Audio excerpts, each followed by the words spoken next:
Recording in 여러분 안녕하세요. 도림쌤의 역사 시간이 돌아왔습니다. 예, 저희가 오늘 하게 될 내용은 이제 고려사 세 번째 시간이죠. 예, 그렇습니다. 세 번째 시간인데요. 어, 첫 시간에는 후삼국 통일부터 태조왕건에서부터 광종, 성종에 이르기까지의 정책, 그 다음에 두 번째 시간에서는 고려 성종 때 정비되었던 중앙관제와 그다음에 현종 때 정비되었던 지방관제, 그리고 또 고려의 관리 등용제도나 과거제도가 어떻게 되었는지에 대해서 우리가 배웠었죠. 네, 그렇습니다. 거기에 이은 세 번째 시간으로서 우리는 오늘 고려의 대외관계 및 교류에 대해서 한번 이 내용을 다뤄보고자 합니다.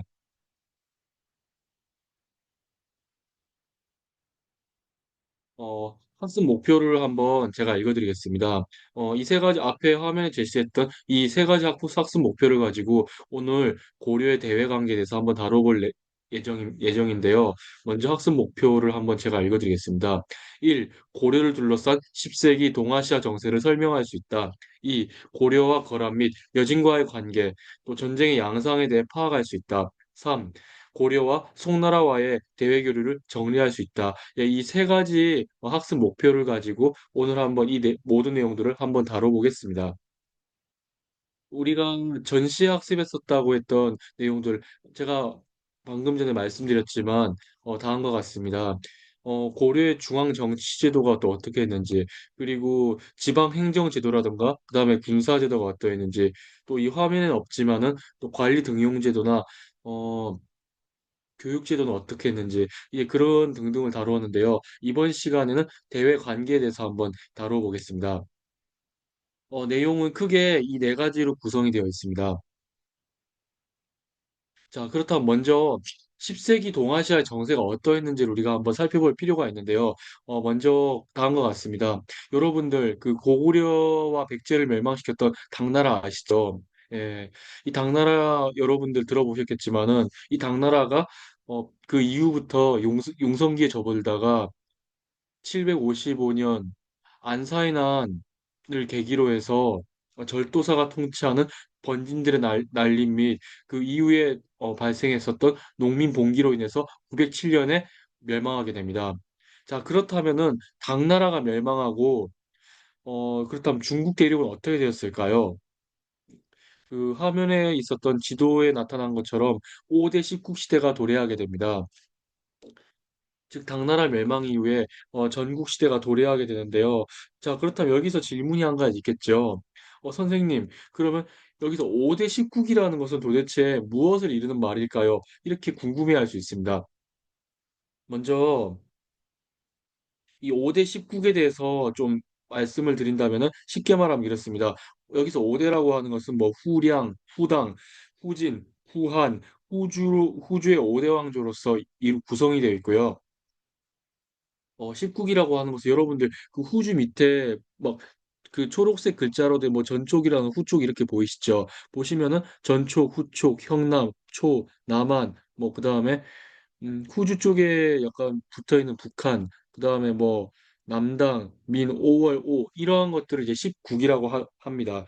어, 즉 중국은 통일 왕조가 무너지면 다시 전국 시대로 이렇게 분열되고 그랬다가 다시 통일 왕조로 합쳐지기를 즉 반복했었습니다. 역사 속에서.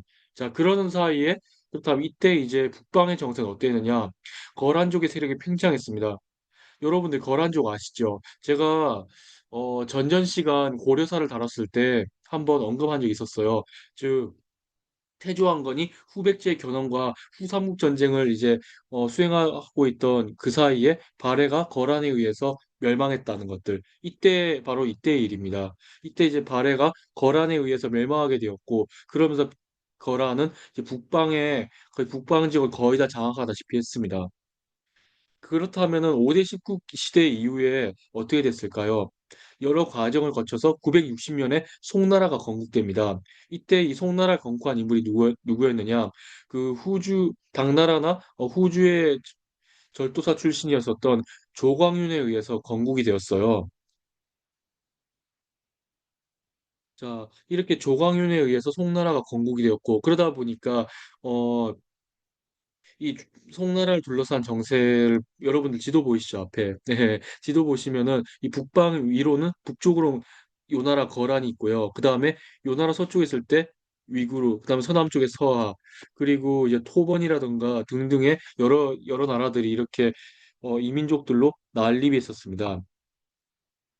자, 그렇다면은 이 5대 십국 시대부터 이 송나라에 이르기까지 그럼 고려가 이제 이 동아시아 정세를 대처하는 방안이 어떤 것들이 있었을까요? 먼저는 이 고려가 이제 5대 십국 시대와 이제 시대가 도래하게 되면서 후당 및 후주와 교류를 했었습니다. 즉 태조 왕건 때에는 후당 후진과 교류를 했었고 반대로 거란을 적대시했습니다. 그랬었죠. 우리 그 전전 시간에 태조 왕건의 정책에 대해서 보면은 후진 10조에서도 거란을 경계하라는 막 그런 유언이 있지 않습니까?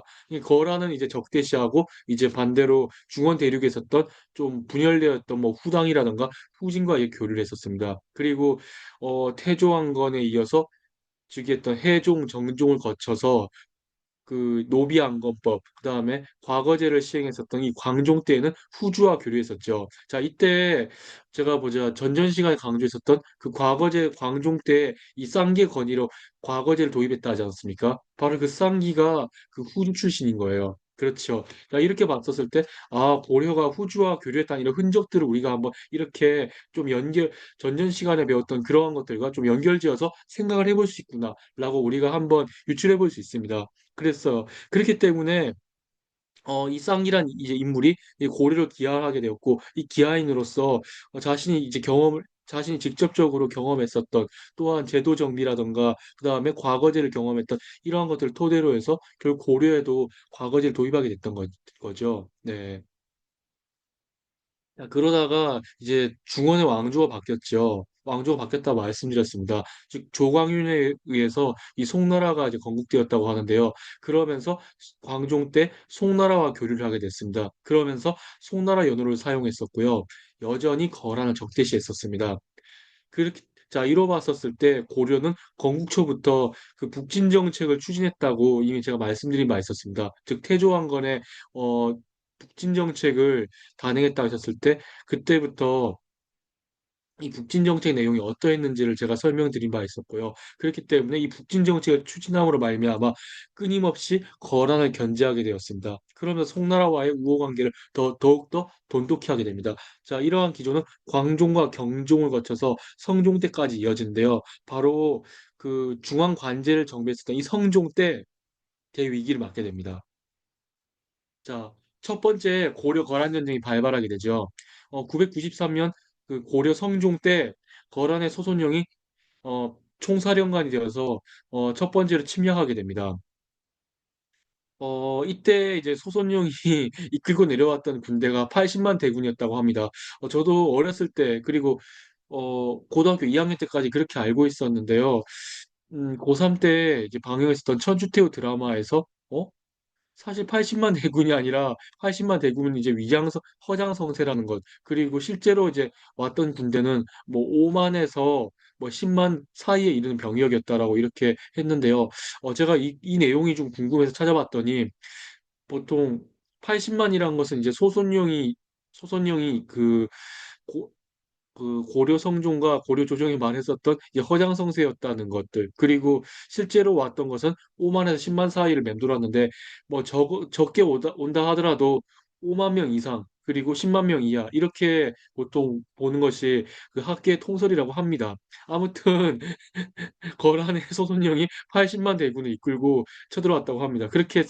자, 그랬다가 처음에 고려가 밀리는 것 같더니 그 안융진 전투라 여기 지도에 보시면은 안융진이라는 곳이 희미하게 보이실 거예요. 그렇죠.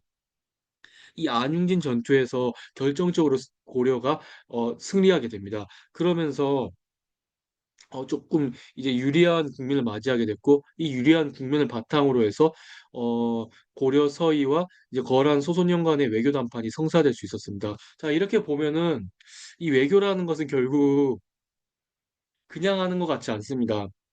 어, 예를 들어서 이런 거죠. 한 기업체가 있어요. 뭐 예를 들어서 뭐 삼성이라든가 현대라는 기업체가 있습니다. 이러한 기업체들도 결국 하나의 이제 사업을 세우고 또 다지는 데 있어서 막대한 이제 자본이 들지 않습니까? 즉 요즘으로 말하면 돈입니다. 이 돈은 결국에 더 유식한 용어로 표현하면 경제력이죠. 그렇습니다. 이 막강한 경제력이 있어야 하나의 사업을 재건하는 것처럼 마치 국가 간의 관계는 더더욱 그렇습니다. 경제력도 있어야 되지만 특히나 강력한 군사력이 바탕이 되어야 또는 그 힘이 바탕이 되어야 이 외교도 그 자신들한테 유리하게 전개할 수 있다는 것들. 예나 지금이나 이것은 어, 좀 진리이지 않을까 싶습니다. 자, 그렇게 고려 거란 전쟁을 다루었던 드라마 이 매체들이 있었죠. KBS 09년도에 했었던 천추태후 드라마라던가 그다음에 재작년 말부터 작년 초까지 했었던 고려 거란 전쟁 이렇게 있습니다. 자, 여기서 먼저 소손영이가 이렇게 말하죠.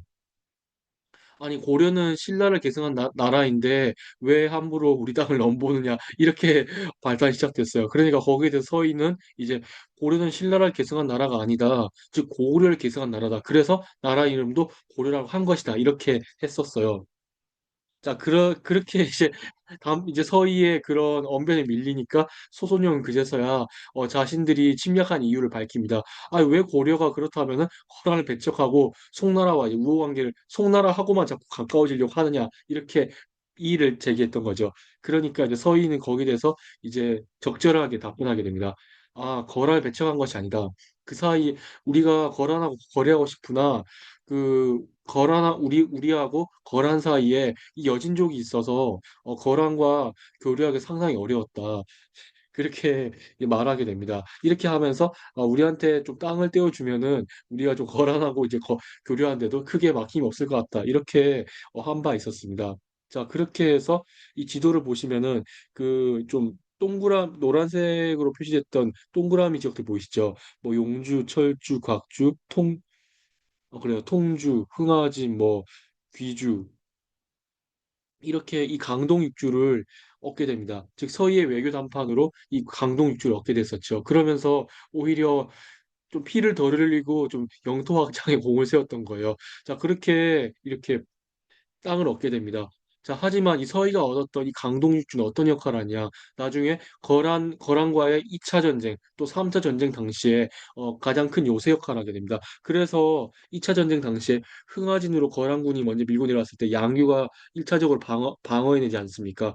그리고 3차 전쟁 당시에는 돌아가는 거란군을 귀주에서 거의 강감찬이 이끄는 고려군이 섬멸하는 이제 그러한 이제 전과를 올리게 됐죠.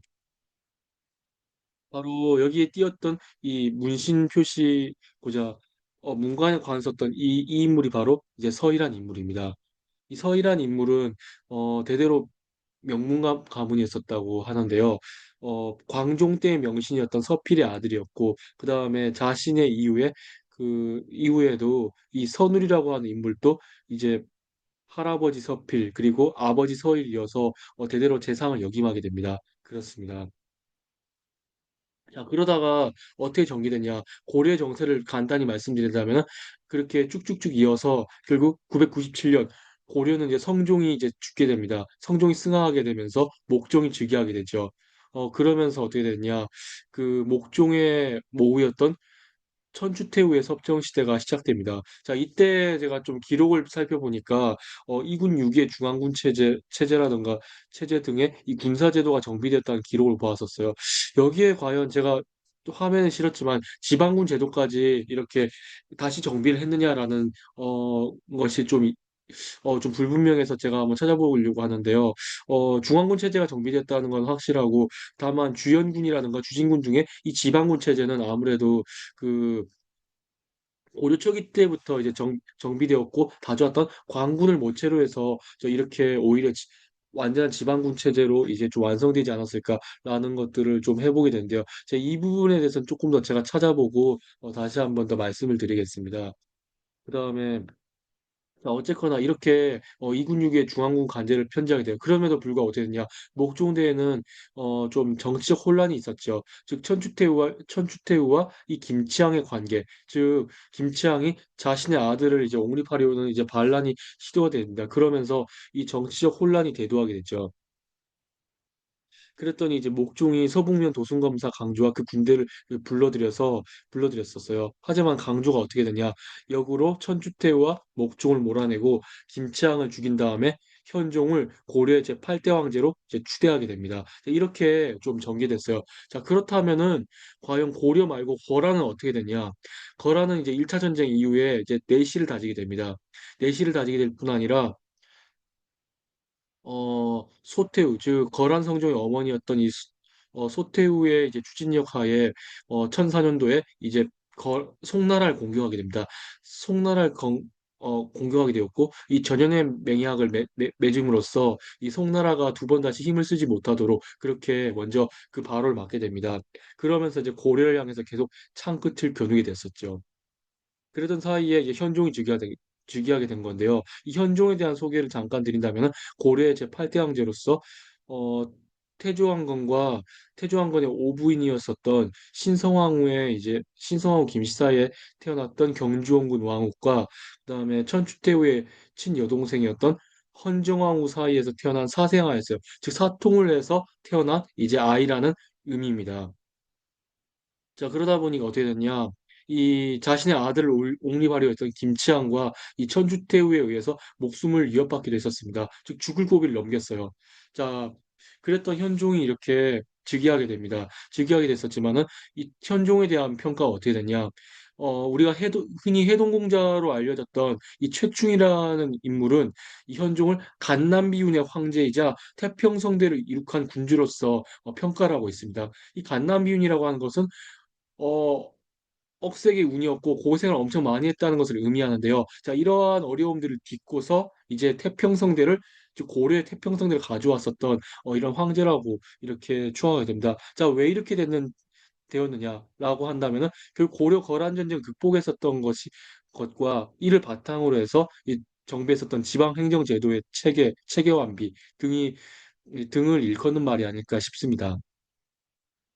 자, 결국 현종이 즉위했었지만은 현종이 즉위한 지 얼마 되지 않아서 그 이듬해 고려와 거란의 2차 전쟁이 발발하게 됩니다. 자, 현종은 즉위하자마자 먼저 고려의 전통 행사였었던 연등회와 팔간회를 이제 다시 부활시킵니다. 자, 이런 거였었죠. 사실 이 연등회와 팔간회는 고려 성종 때 폐기했었어요. 왜 폐기했느냐? 여러분들 제가 최승로라고 아마 한번 소개한 적이 있었습니다. 이 최승로라는 인물은 성종에게 시무 28조를 건의해서 올렸던 명제상이었었는데요.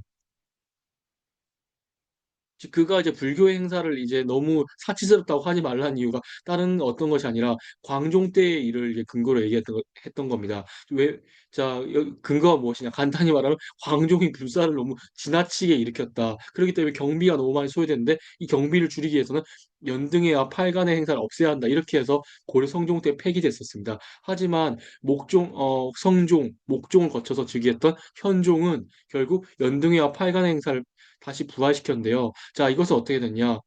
어, 고려 성종 때 이제 마련되었었던 유교를 바탕으로 한 통치 질서를 이제 행하는 동시에 정신적인 것은 이제 불교에 두었다는 것입니다. 즉 연등회와 팔간회를 이제 통해서 다시 이제 정치적으로 혼란했던 민심을 하나로 모으겠다라는 것이었죠. 왜냐하면 국가적 상황이 이제 내부적으로도 이제 이 혼란 수습해야겠지만은 이 대외적으로는 거란이 고려를 향해서 계속 창끝을 겨누면서 노리고 있었어요. 그런 상황이었죠. 자, 그러한 때 결국에 거란의 성종이 강조의 정변을 명분 삼아서 40만 대군을 거느리고 고려를 침공하게 됩니다. 이때 어떻게 되느냐? 고려는 고려 현종은 강조를 고려군 총사령관으로 임명하게 되었어요. 즉 그에게 30만 고려의 정병을 거느리게 했었습니다. 그러면서 통주에서 거란을 방비하게 했던 거죠. 자, 이렇게 고려의 강조를 고려군 총사령관으로 삼고 이제 거란군에 대치하려고 이제 중앙정부에서 논의했던 사이에 어 한바탕 전쟁이 벌어졌었죠. 바로 이 서희가 이제 외교 담판을 통해서 얻었던 강동 육주에서 이 전쟁이 벌어졌는데 먼저 하지만 그 강동 육주 어떻게 됐냐? 든든하게 됐었어요. 즉 서희가 점령한 직후에 그곳을 성을 든든히 쌓아서 대비해뒀던 상태입니다. 거기다가 거기에 더해서 이 양규와 김숙훈 같은 장군들 등이 북방을 방비하고 있었던 거죠. 자, 바로 좌측이 이제 양규 장군이고 네, 우측이 김숙흥입니다. 어, 이 양규 장군은 원래 크게 이제 유명한 인물은 아니었는데요. 이 고려 거란 전쟁이라는 매체를 통해서 다시 최근에 재조명되었던 바 있습니다. 즉 이 매체를 통해서 양규 장군에 대해서 고려의 이순신다라고 이렇게 재평가를 하는 이제 시도도 최근 들어서 있었죠. 그렇습니다. 실제로 만약에 양규와 김숙흥 두 장군의 활약이 아니었다면은 고려가 이렇게 살아날 수 있었을까라는 생각을 실제로 해보기도 합니다. 아무튼 거란성종이 40만 대군, 그 대규모 병력을 거느리고 쭉 고려로 남하하게 됩니다. 하지만 어떻게 됐냐? 강동 육지에 여러 성들이 워낙 너무 견고하다 보니까 거란군이 쉽게 점령을 하지 못해요. 그러니까 어떻게 됐냐? 결국 거기에 발을 묶어놓고 결국 남하에서 강주가 있었던 통주로 내려오게 됩니다. 흥하진에서 버려두고 이제 통주로 내려오게 되죠. 처음엔 강조의 군대가 거란 성종을 잘 막아냈어요. 하지만 어떻게 했냐 강조가 이제 진입쳤었던 이 삼수체라는 곳이 거란군의 병력이 이렇게 포위하기 이제 좋았던 지역이었나 봐요. 그랬더니 나중에 어떻게 되냐 결국 거란군의 기습으로 강조가 이끌었던 군대가 거의 좀 주력 부대가 전멸당하게 됩니다. 전멸당하게 되면서 이제 통주성으로 거의 후퇴를 하게 된대요. 이때 고려군 총사령관이었던 강조가 거란군의 포로가 됩니다. 이때 제가 여기 PPT엔 담지 못했었지만 강조는 이제 사로잡혔어요. 사로잡히고 나서 어떻게 됐냐? 거란 성종이 이제 그에게 거란의 시대가 될 것을 종용했었습니다. 그랬더니 강조는 이렇게 반응했었죠. 내가 패배해서 이렇게 포로가 됐다지만은 절대 고래를 벌어줄 수 없다. 그렇기 때문에 따라서 그대의 신한 될 수 없다로 이렇게 거부하게 됩니다. 그러면서 자신의 부관이었던 이연운이 이제 항복을 하게 되자 그를 이제 발길질까지 했다는 이제 그런 에피소드가 있을 정도였었죠. 그렇습니다. 이제 그렇게 이제 포로가 되었는데요. 자, 그렇다면은 이제 통주가 점령당했을까요? 그렇진 않았어요. 왜냐면 비록 강조가 사로잡혔지만은 이제 강조가 이끌었던 이제 뭐 장군들과 그 다음에 병사들의 저항이 워낙 거세어서 이 통주성을 점령하지 못했습니다. 그리고 서경까지 남아 있었지만은 서경도 이제 제대로 점령하지 못했었어요. 자, 그렇지만은 어쨌거나 이 강조의 패배는 고려 조정에 크게 영향을 미치게 됩니다. 결국 이 강조의 대패 소식으로 인해서 그 여러 대신들이 현종에게 거란에 항복해야 합니다. 폐하 이렇게 종용하게 됩니다. 그때 이제 어떻게 됐냐? 그 3차 전쟁 당시에 귀주대첩을 이끌었던 강감찬이 현종에게 항복을 반대하면서 먼저 몽진할 것을 건의하게 됩니다. 자, 여기서 몽진이란 무엇이냐? 잠깐의 어려움을 피해서 그 국왕이라던가 뭐 황제가 이제 다른 지역으로 이제 피난하는 것을 이르는 말이에요. 자, 결국 그 강감찬의 건의를 수용해서 이제 고려 현종이 몽진길에 나서게 됩니다. 자, 여기서 볼 때 마치 몽진이라고 한다면은 좀 나쁜 인식부터 떠올릴 수 있는데요. 좀 그럴 수 있습니다. 왜냐하면은 뭐 예를 들어서 이제 이승만 대통령이 이제 서울은 안전하다 해놓고서 막 피난했었던 막 그런 것들을 이제 언급하는 사람들이 있는데요. 사실 몽진 자체가 나쁘다고 할 수 없는 게 여기서 이렇습니다.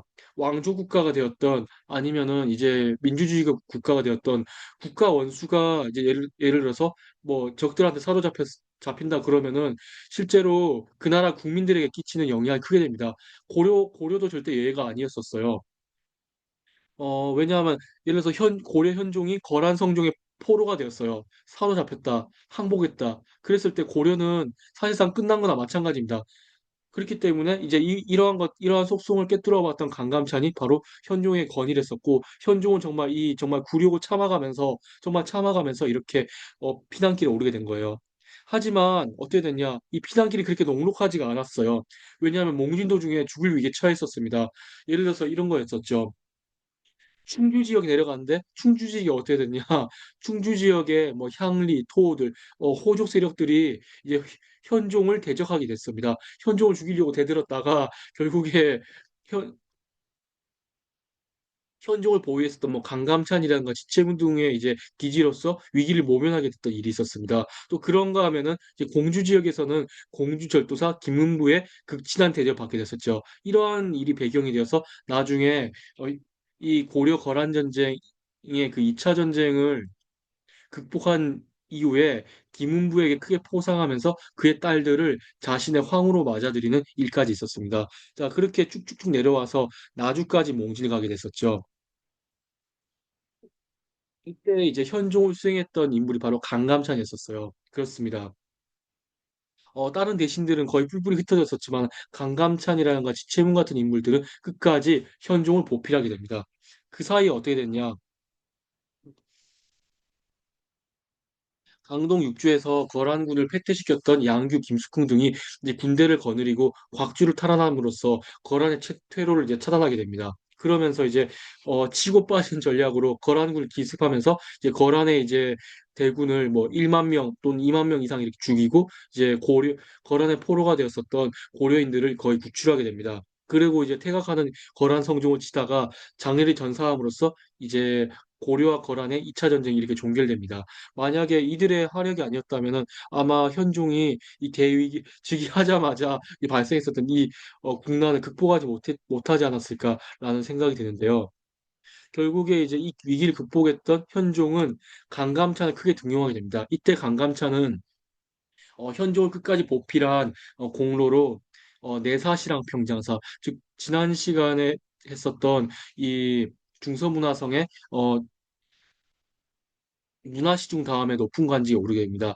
제가 중서문화성이란 명칭 직전에 내사문화성이라고 제가 한번 얘기한 적이 있었는데요. 이때 이 내사시랑 평장사는 이후에 중서시랑 평장사와 같다고 보시면 되세요. 즉 오늘날로 말하면 이게 부총리급입니다.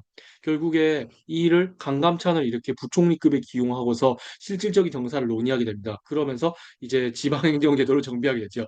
이 지방행정제도를 왜 정비했는지 제가 지난 시간에 말씀드렸지만은 다시 한번 말씀드리면 이 2차 전쟁, 고려와 거란의 2차 전쟁이 결정적인 역할을 했습니다. 아, 이 지방은, 이 지역은 나를 중앙정부를 적대하는구나. 이 지역은 날 반기네. 이렇게 하면서, 지방의 인심을 이제 몸소 겪었던 현종의 입장에서 안 되겠다. 지방행정제도를 이제 구체적으로, 대대적으로 이제 개편해야겠다. 이렇게 생각했을 겁니다. 그렇습니다. 그러면서 이제 어떻게 됐냐. 다시 거란의 침략에 대비함으로써 좀 군사력을 강화하게 됩니다. 그 과정에서 이제 문신과 무신의 대립도 발생하게 되는데요. 대표적으로 김훈과 체질의 난이 대표적이었던 거죠. 그랬습니다. 실제로 현종은 자신을 보필했던 이 문신들한테도 이제 공음전이라고 해서 그 나라의 이제 토지를 뭐 지급했었어요. 문신들한테. 이제 그러면서 무신들한테는 또 군인전이라고 있었던데요. 그것을 지급했었죠. 근데 이제 어떻게 됐냐?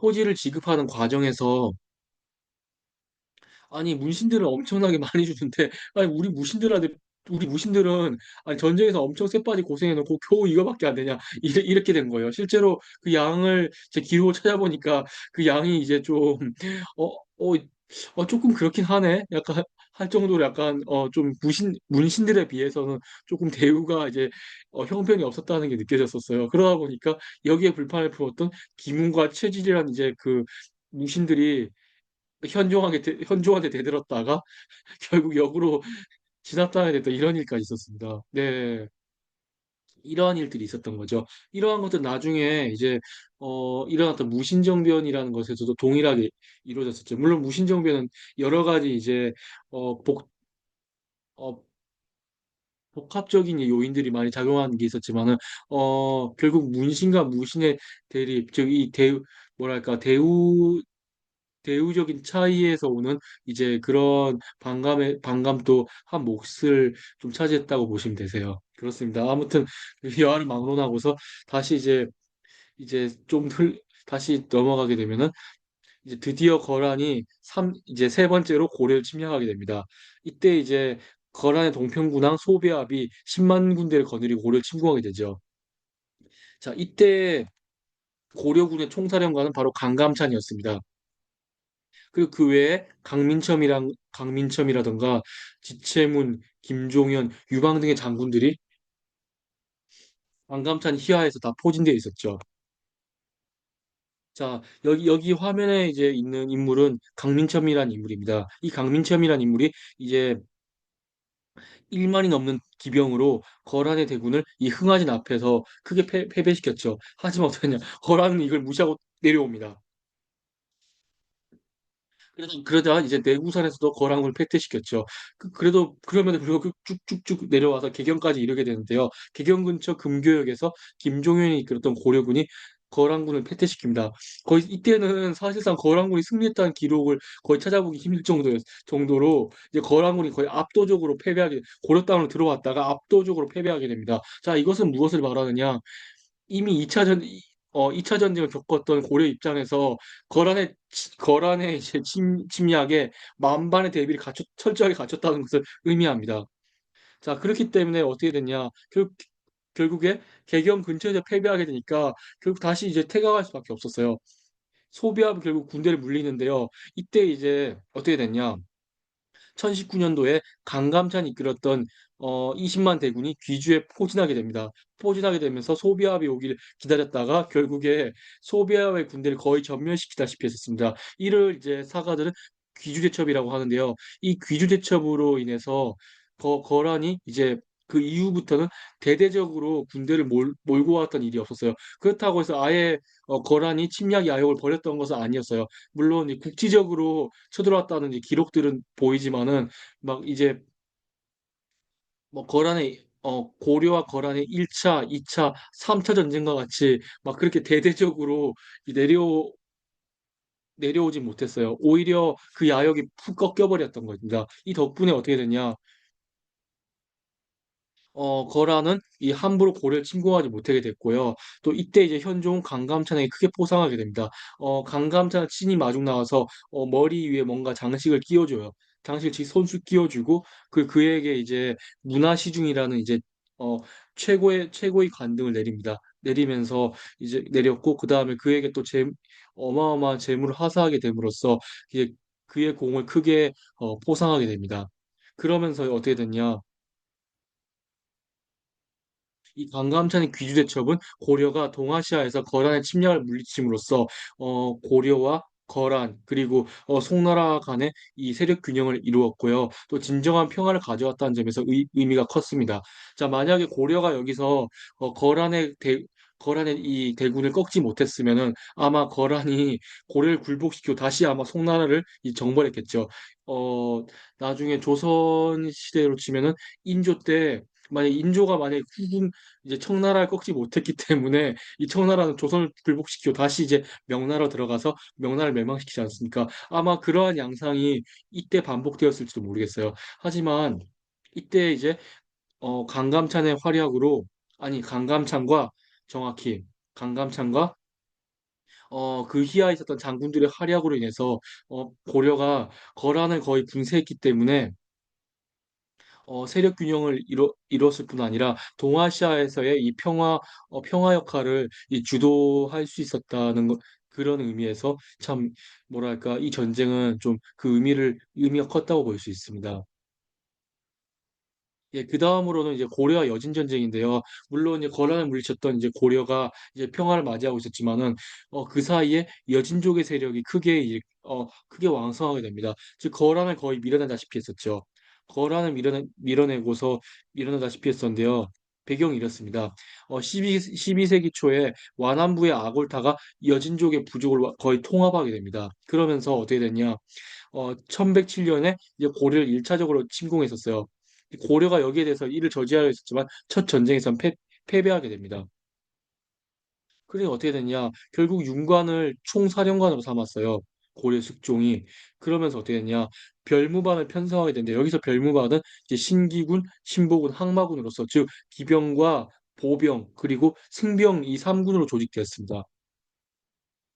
자, 이 별무만이라고 하는 것은 결국 고려 숙종 때 이제 조직되는데요. 여기서 무덤은 바로 그 뭐랄까 별무만을 이끌었던 최고사령관 윤관의 무덤입니다. 그렇습니다. 윤관의 무덤인데요. 이때 이제 윤관은 최고사령관으로서 이제 여진족을 방비하는 데 이제 힘을 쓰게 됩니다. 자, 여기서 이제 숙종의 정책을 다 가져왔었지만 그 중에서 이제 중요한 고려 여진 전쟁에서 핵심이 있다면 결국 별무반이겠죠. 그렇습니다. 결국 윤관의 건의로서 이제 여진족의 침입에 대비했었고, 이 아까 말씀드렸던 이 3개군을 편성하게 됐죠. 그렇습니다. 자, 그러면서 어떻게 됐냐? 여러분 지도 보이시죠? 앞에. 그렇죠. 이 지도 보시면은 보라색으로 칠했던 지도 보이시죠? 그 동북구성이라고 이렇게 칠해졌던 지도 표시가 있는데요. 윤과는 이 지역에다가 결국에 동북구성을 수축하게 됩니다. 이것은 누가 명령을 내렸냐? 숙종의 뒤를 이어서 즉위했던 예종이 명을 내렸어요. 그 예종의 명에 따라서 시행됐었죠. 하, 하지만 이 동북구성의 위치는 지금도 학계에서 의견이 분분하게 됩니다. 아니다, 동북구성 원래 이 어떤 학자들은 이제 예를 들어서 이 지도에 표시됐던 이 위치에 있었다고 하기도 하고, 아니다, 그보다 훨씬 더 북쪽에 있었다, 이렇게 주장하는 학자들이 있습니다. 아무튼 이 동북구성이 어디에 있었던, 어느 위치에 있었던, 그 사실은 불분명하지만 어쨌거나 이 동북구성의 이 위치는 이 여진족에 있어서 큰 위협이 되었습니다. 그러면서 어떻게 됐냐? 결국 이걸 반환하게 됐었죠. 그리고 어떻게 됐냐? 후에 여진족은 아골타가 금나라를 건국하게 됩니다. 금나라를 건국하게 되면서 이 금나라 건국 10년 만에 거란, 거란의 요 나라를 완전히 멸망시키게 됩니다. 그러면서 북방을 다 차지하게 되죠. 결국에 그렇습니다. 인종 때 권력을 누렸던 이자겸이 금나라의 사대를 행함으로써 결국 여진정벌은 숙종 때부터 나왔던 이 여진정벌은 흐지부지 되었습니다. 결국 지금 이러한 여파는 어떻게 됐냐? 나중에 이 묘청과 정지상 등의 서경파의 서경천도 운동으로 이어지는 하나의 원인이 되기도 했었습니다. 꼭 큰 원인은 아니지만은 오히려 원인보다는 좀 명분이라는 말이 더 적합할 것 같습니다. 그리고 자, 그렇다면은 전쟁을 벌이지 않았던 고려와 송나라와의 관계는 어떻게 되냐? 이 대외 교류를 살펴보시면 알겠지만, 여러분 앞에 지도 보이시죠? 이 화면 지도를 보시면 아시겠지만은 이 고려와 뭐 거란 여진, 물론 이 북방 세력과도 이제 교류를 했었지만은 특히나 이제 송나라하고는 엄청나게 많은 거래를 했었어요. 고려 송나라의 뭐 금이라든가 은, 뭐 낮은 칠기, 뭐 화문서, 뭐 인삼, 먹 같은 걸 이렇게 거의 수출했었고, 반대로 송나라는 어떻게 했냐? 뭐 비단이라든가 약재, 서적, 자기 등을 이렇게 고려에 수출함으로써 이제 고려는 이제 이러한 것들을 다 수입하게 됩니다. 그 고려에서는 이제 송나라 비단이 이제 유행하게 됐었고, 결국 이때 이제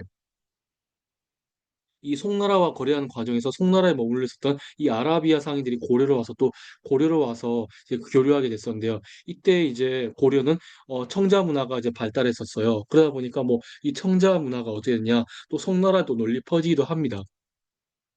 여러분들 병라도 많이 들어봤죠. 즉 대외교류의 중심지, 즉 개경에서 가까운 지역으로 이렇게 추정이 되는데요. 제가 방금 말씀드렸던 이 송나라 통해서 이 아라비아 상인들이 고려로 내항하게 되면서 이때 이제 고려의 명칭이 어떻게 됐냐?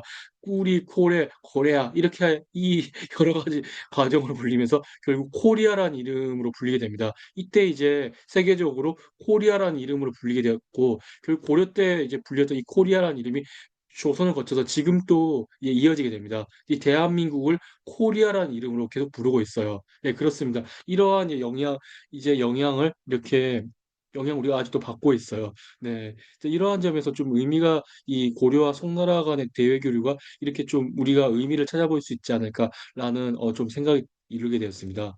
예, 이상으로 제 이 부족한 수업을 들어주신 구독자 여러분들께 깊은 감사의 말씀드리겠습니다. 감사합니다.